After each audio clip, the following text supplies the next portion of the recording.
Critical EDH. War never changes. Talk about war. Round 2 of tournaments over. Halfway through. True. Almost done. How are you guys doing so far in the tournament? I am at 1 loss, 1 draw. I am at 1 win, 1 draw. Or 1 loss. I'm at double loss. Double loss. So speaking of doubles, we're all on partner commanders. I think post Fishbowl, I'm kind of like riding that wave of ROG Thrasis.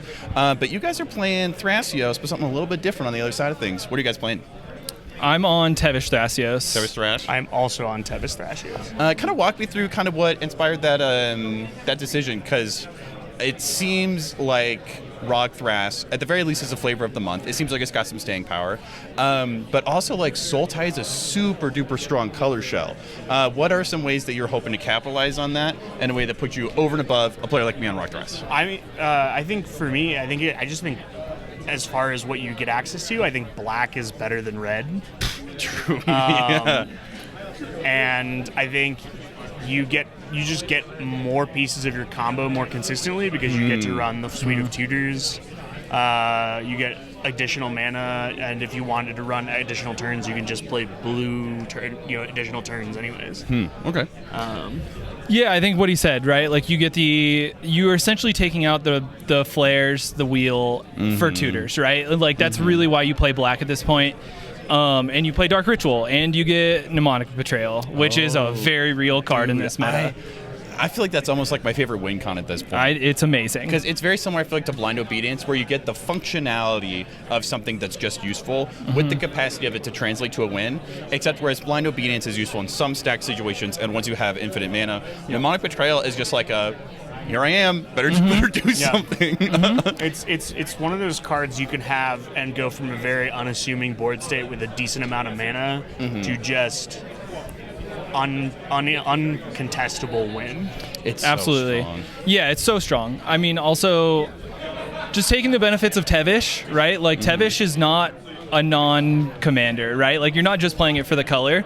Yes, you're losing a turn of explosivity with ROG, right? But you're gaining the thralls, which is weird in this like Gaia's Cradle meta, right? That's true, because it's 2 per turn. Yeah, you get 2 per turn, right? And so you're losing a lot of the explosivity, like I said, but you're gaining so much of a better long game.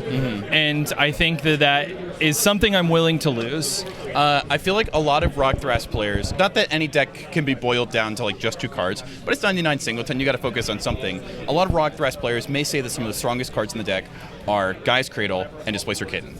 Would you guys say that's potentially true of Thrasios Tevesh, or were you kind of going in with a little bit of a different angle? I have more of, I think, what is sort of the Snowy Summit list of, I'm not on Displacer Kitten, I'm on Gaia's Cradle. I've made some recent updates, including things like Chatterstorm and Earthcraft. In order and shoving in a couple of basics into the mana base to leverage the wider board state that for sure gives you, on top of like you got Enduring Vitality, which makes all your the tap for mana. You now tap and untap your squirrels with Valley Floodcaller in play to make infinite off of basics as well. Because every spell you cast will untap all of those squirrels. So I think it provides a bit more reach on board when a lot of people, I think, become concerned about what you're about to play, and then you get to do some very unassuming things like crack for flash at the middle of some stack, across the table, and go, I'm gonna make 16 squirrels. Absolutely, yeah, it's real. And then we're like, okay, I guess, and then all of a sudden you present, infinite green or infinite blue. Yeah. Or I'm not running Swamp personally because I don't think infinite black is relevant. Gotcha. I'm basically only on like 1 pip for swamps, right? For like black, and it's just a tutor stuff. Gotcha. Okay, so if you're just on 1 pip, that means you're not on like Necropotence, you're not on Necrodominance? No. Not even Adnons. Not even Adnons? No, none of it. I just don't. The mana base, the fact that you need to play basics makes it so that you need to not play more of the pips, right? Gotcha. Like, and it feels really, really bad to search for an overgrown tomb or something along those lines. Yeah, that's true. When in reality, searching for a forest is better. Whoa, right? yeah. Like it's because of Earthcraft. Like the fact that Earthcraft is in the deck and you're having thralls out, the forest is infinitely better than doing anything like that, right? Also, the fact that like Necropotence, slamming a Necropotence just makes you the threat, right? And like that's what this deck is trying not to do until it's too late. Yeah. And I think that that's what you lean into for sure. Necropotence, Asnos, those are those types of card engines that are forced to be answered. Where I think if somebody's trying to fight you over Tevesh, you're already winning.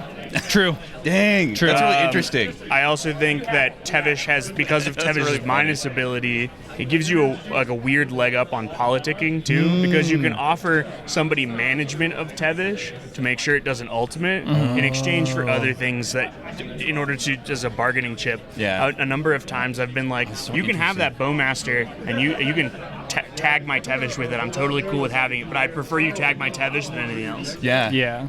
Interesting. Okay, so it sounds like it's a really cool deck. It gives you access to some really, really cool things like Mnemonic Betrayal and all these universal tutors.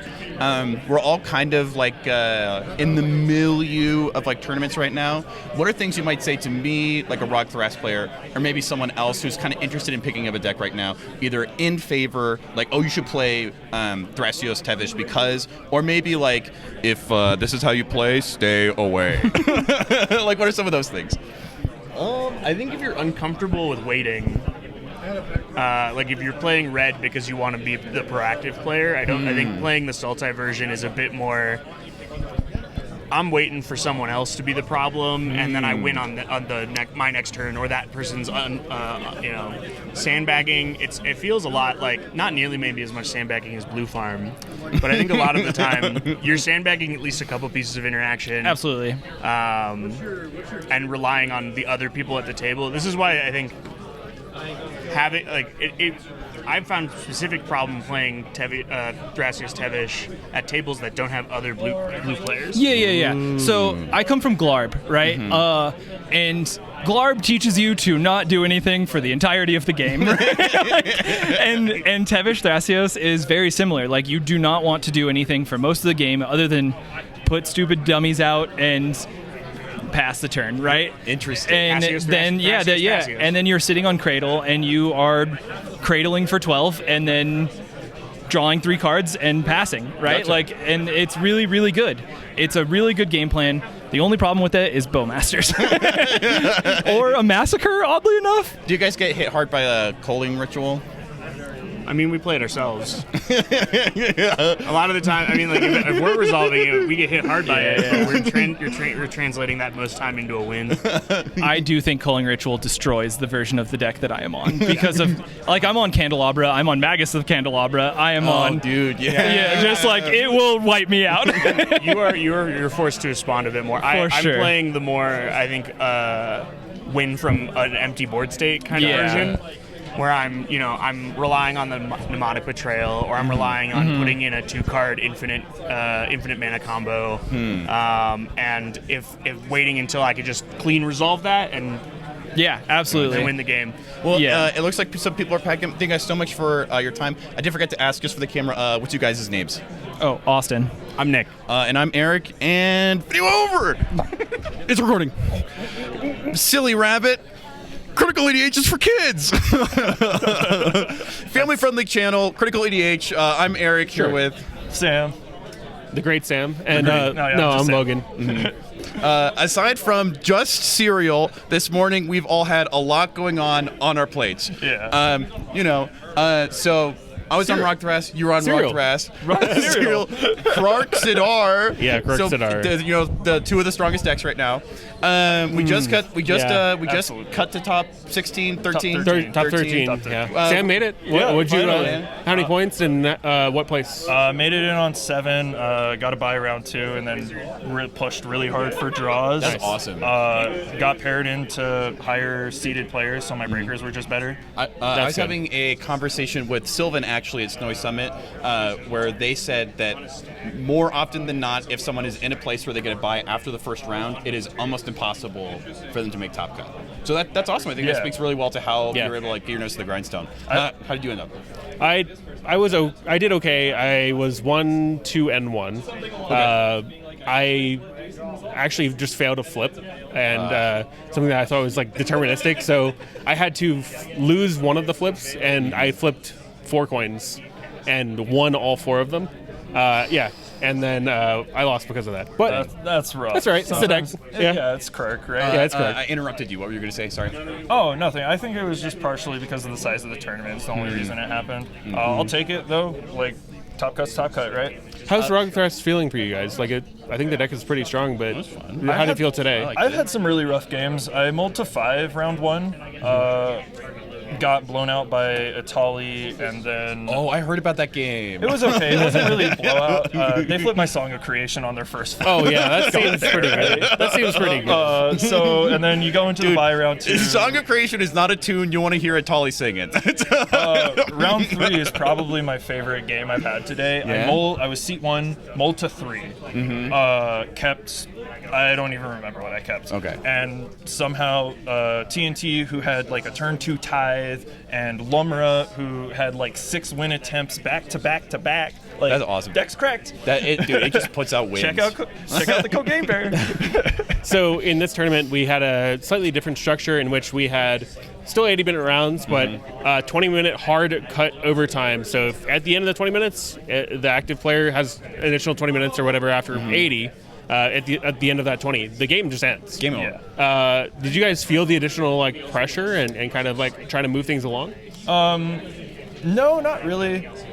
I think I could feel the sense of pressure in the room, if that makes any sense. Like, it didn't really come down in any of my games. All my games ended like 30, 40 minutes into it, except for round 3. Round 3 got close to time. Yeah, pretty similar for me too. So it was just like everybody was keeping more proactive hands, which feels a lot better now. I think just the looming 20-minute warning is what helped.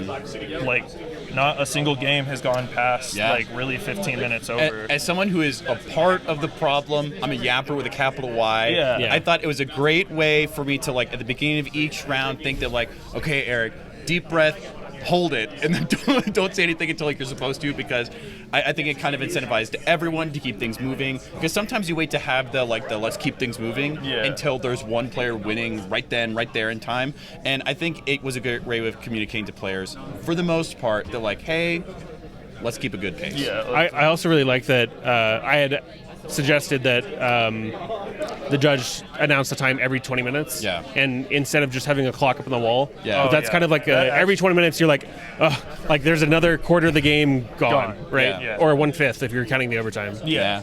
So and depending on the game, you may never get those 20 minutes back. I actually had a kind of funny. I ended the tournament 0-1-3, but I started the tournament 1-0-0 because I got the bye. But immediately after everyone gets paired, a player dropped, so I got slotted in 4th seat. So for this tournament, I ended with less points than I started with. World's first. World's first. I thought I felt bad when I drew 4 games in a row last week. That was rough. But I was super grateful to all the games I did get to play. Tons of fun. I think EG always seems to bring a wide smattering of experience levels. Oh yeah, and, so, and decks, just weird decks too. Yeah. All levels of skill. Like you've seen top cut performers from like major tournaments come in that are just locals to Denver, and then you have people who are like, there was multiple people here today that told me that it was their first scene tournament. And that happens like every tournament EG. Yeah, it's super cool. Yeah, we're attracting more and more people. So hopefully we. What was our max out total next number time. today of 42? 40. I think we got to someone 41. dropped, so we're I think there. our final number was 41. Okay. That's good. So, speaking of numbers, you made top cut. You're in the top 13. Yeah. You don't have the bye though, so you have to play. Yeah. You have a 20-ish minute break. By the time we're done with you, 5 minutes maybe. Yeah. Sorry. No, what are some ways that right now as a player moving from Swiss, you're trying to either like reorganize your game plan or collect your thoughts, going to top cut, so you're the best version of Sam at the table there. So, I think my mentality is just don't get super greedy. Don't try and mull super low for a draw engine or whatever. If I see a keepable hand with a game plan, go for it. Everybody in Top Cut generally has a mentality of play not to lose than rather play to win. Yeah. So I'm probably going to be playing a little bit into that and hope it works out. And then if you make top 4, it kind of flips on its head, right? Everybody's trying to not lose in top 4. Well, no, that's the same mentality for Oh, I thought you were saying in top 16 or top 13, like. I mean, the whole mentality. Yeah. Like it's a. Let me rephrase that. Do you think it shifts? Do you think it shifts from Swiss? It shifts from Swiss to any form of Top Cut, I feel like. Okay. Yeah, I can agree with that. It's going to be a little rough with the it being a timed round. Yeah, it's still, very so uncommon for Top Cut games to be, because I think that is part of what tends to incentivize people to just not lose, because you can play literally forever. Yeah. But not in this situation. So a question a lot of our viewers are going to have, I'm sure, is you can't draw in Top Cut. Do we know what happens when they go to time? Judge has established it will go to sudden death. It'll be highest life total if it's 20 minutes past the time in the round. Okay. It sounds like a bad solution, but we're really trying to keep the pressure on finishing out and closing out a game. Yeah. And that is, we're putting more importance on the game being over than on who wins. Yes, no, I agree. I think the meta has been just like so toxic to play in lately, with like everybody and their mom playing 4 Ristic Studies with Mirror Maid, Clever Impersonator, and Copy Enchantment in the 99. So I'm grateful personally. Yeah. It's amazing we're seeing like these proactive decks start to pop up and go. If there's these pressure of time limits and stuff like that, where I think Rockdrass is a bit better positioned to not just sit there and play. Like they can, it can, right? But like Rockdrass, you're trying to make mana, and your mana sort of inherently wins you the game. So if that's your game plan, you're gonna get there eventually. Who knows when? But it's just like hopefully nobody tries to win before you, right? And I know I was talking with some of the players, and there are some ways that I think this kind of like timer has maybe negatively put some pressure on games. I know, at least from the games I played, while the time limit wasn't always in my favor, I do think that the issue we have with the length of games is an imperfect problem, which means whatever solution we have is never going to be perfect. Right? I think for today the solution was pretty good though. Yeah, I mean, we'll be able to. It seems like we're going to have a top 4 that's not going to be decided by the store closing, which is pretty good. I was looking forward to that. Had to fence the duel for them so they could split. So I think a lot of the people that have negative things to say about the timer thing, they're people that probably take a bit more advantage of the rules than they do like their actual decks or play styles. Last round I just lost to Nolan on turn 3 or whatever, and he just had it. Great. Sometimes they just open the nuts. I'm way happier to lose that game and then not have to sit here and mull about for an hour plus. And we're just passing turn rotation. Nobody can go for it because everybody knows somebody's got a gun. And we can play casual games and hang out with friends and stuff. So All right. Well, thank you for taking the time. Hey, good luck, man. Congrats again on making it. Awesome. Thank you guys for watching. Maybe you see me again. The final word of the day is Critical EDH. We're great. Our thing is we steal slogans from people. that one's not creative. You should try again sometime. Speaking of taking things and then trying to put them other places, we grabbed you guys from the corner over there where a lot of people are playing Magic, but you guys were doing something a little bit different. Talk to us about that. I am an artist, and I have been coming to tournaments to do live painting paint some Magic cards, which has been a really fun experience. Very new and novel from what I can see. We first saw you guys at Snowy Summit too. Yes. And that was really cool. We were not expecting artists to be there. That was really awesome to see. Yeah, it was awesome. Because I think you guys were also kind of surprised when you got there. Quite.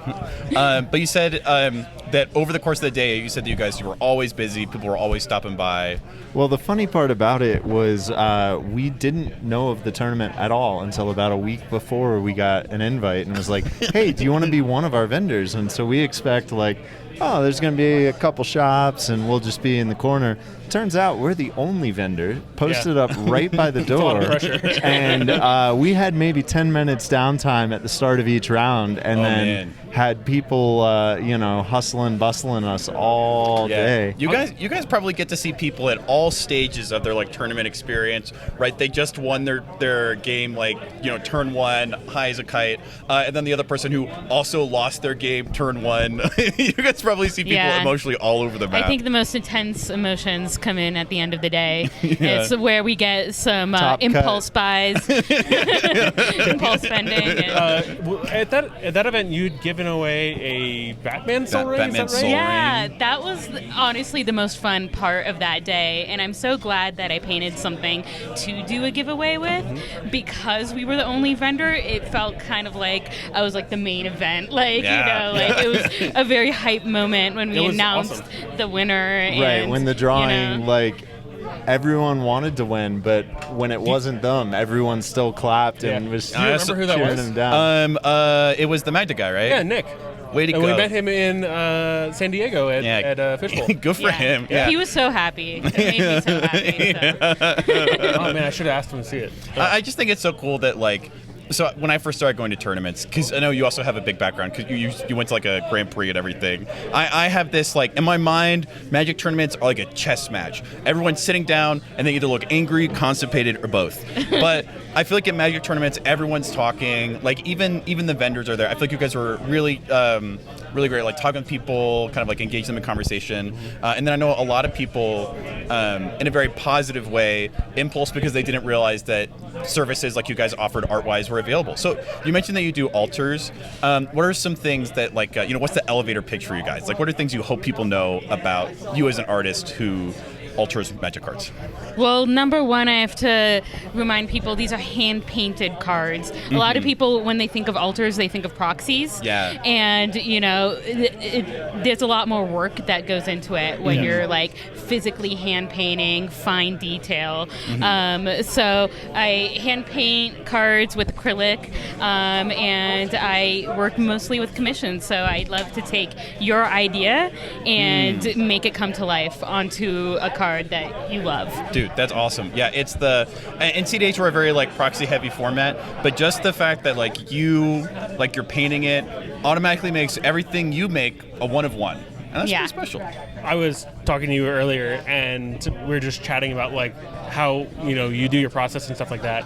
And I was like, I was thinking about this one card, maybe is a decent base for it. And you immediately looked at it, and you're like, oh yeah, I would take the border and I would extend it in here. And I was like, wow, this is already more than I expected to get. Idea wise. So it seems like you're really on the ball with just sort of your process and your creative process, I guess. Yeah, I like taking an idea and putting the imagination to it, and I think what you said about letting people have a custom one of one of any card they can imagine is what's so valuable about it. And that's inherent in our format, right? Because we're a singleton format. We play with one card of every type, unless it's a basic land. So having that additional one of one is a little bit of an off the wall question, but it's the last one, and then we'll let you get back to cleaning up. There's a couple artists that we've talked with aside from you guys, and they've talked about this kind of left brain, right brain experience of feeding into that kind of creative side helps them kind of holistically develop. I would love if you could maybe share either a piece of advice on how you'd encourage someone to kind of push themselves creatively, or maybe a story of when you were kind of hitting a block and something that helped you kind of open that door to growing either as an artist or as a creative or even just as a person. We asked the hard question. Yeah, no, that's a great question, and something I've been grappling with a lot since I've started painting. I'm quite new to painting professionally, painting Magic cards. I don't believe that. No, I don't believe it. First lie on the channel. I've been telling her for in CDH. 4 years to get into this market. Wow. And it's really only been the last 4 or 5 months that she's really been treating it like something that could be a full-time thing. I think that's significant to your question, though, because my whole life I kind of thought about art as it's just a hobby. It's just for fun. Yeah. And I never really found myself painting for fun because, it's sometimes hard to be creative. Yeah. It's hard. You ask any artist in any industry, it's not easy to sit down and create something from scratch. And I got an opportunity over the summer summer to paint a mural, and I got paid to do it. Heck yeah. And it was one of the most challenging Like a thing I've floating ever mural, done. or- Like a wall, a Oh, wow. 9 It's by like 9 by 5 5. foot wall. huge. Yeah, it was a huge project. Yeah, like who wants a wall that big? Yeah. Never done anything like that. You know, up until that point, I was painting, you know, on and off, here and there, and that was the first Can I time. get you to rotate the other way? Oh, of yeah, course. You're Sorry, good. I'm a bad influence.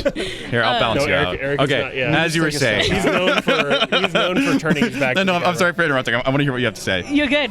It was the first time I really challenged myself, and what I realized from that experience is how much I love the challenge and how much like it's not always going to be fun. It's Yeah. not. It is work. Yeah. And even though it's work, it's so much more fulfilling than any other work that I could do. And that's what made me realize is like, oh no, I want to do this as a profession. So I think letting go of that thought process of like, oh, I'm supposed to be like enjoying every single second of it, of like, I enjoy it. It's so fulfilling, but it's also like I think of art as like a battle against myself. Yeah. Internally, and it's a mental kind of focus, like meditation. Like We found the same thing with making a channel and making a YouTube channel. I know that all three of us, me, Eric, and Jason, he's over there somewhere.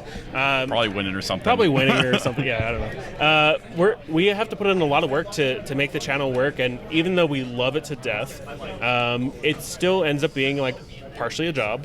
And like if we want it to be successful, we have to put in the work. yeah. And I think you guys are definitely putting in the work, because if I see you at like two, big events, like one giant event and then one like smaller local event, I'm like, wow, you guys are especially because you it's guys just like just you're showed putting in up, the work. right?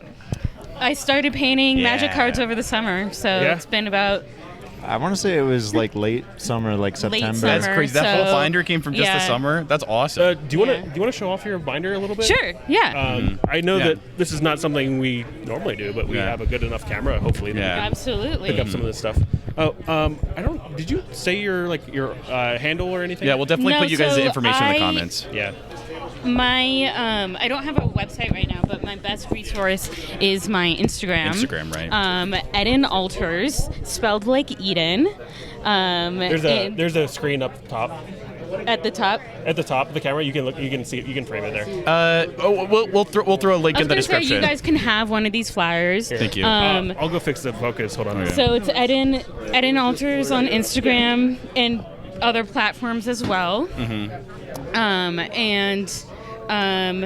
Y'all drop my email, phone number if y'all want to contact me.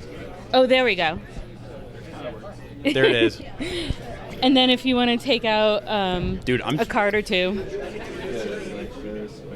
Those are so cool. I love all the Avatar: The Last Airbender stuff too. Yeah, Avatar is my favorite Is it of like a all personal time. passion? It's a personal, I started painting it for fun when I, first started Holy getting cow, that's into it. so cool. This is awesome. And yeah, something I like to show is the thinness of the card of the paint. They're tournament legal. I kind of specialize in making it, as thin as a regular Magic card. That's awesome. Yeah, it's the. I think we were talking at Snowy Summit, and I was like, I need to talk to my wife and save as much money as humanly possible. I want to buy the whole binder. Yeah. I always appreciate getting to talk to people from different walks of life, because a Magic player may think of like, oh, what do I have to learn, from someone, who sells Magic cards? I want to learn from people who play Magic cards. But I think that story you told of encountering like an obstacle, that sense of doubt, that like, do I have the conviction? That question of like, do I have what it takes? And I think that's, in many areas of life, a question that we often have to ask. So thank you for coming on and talking about that, and for coming to EG. And hopefully we can see you guys at many future later events. Thank you guys for coming on. Yeah. Thanks for having us. No problem. Thank you.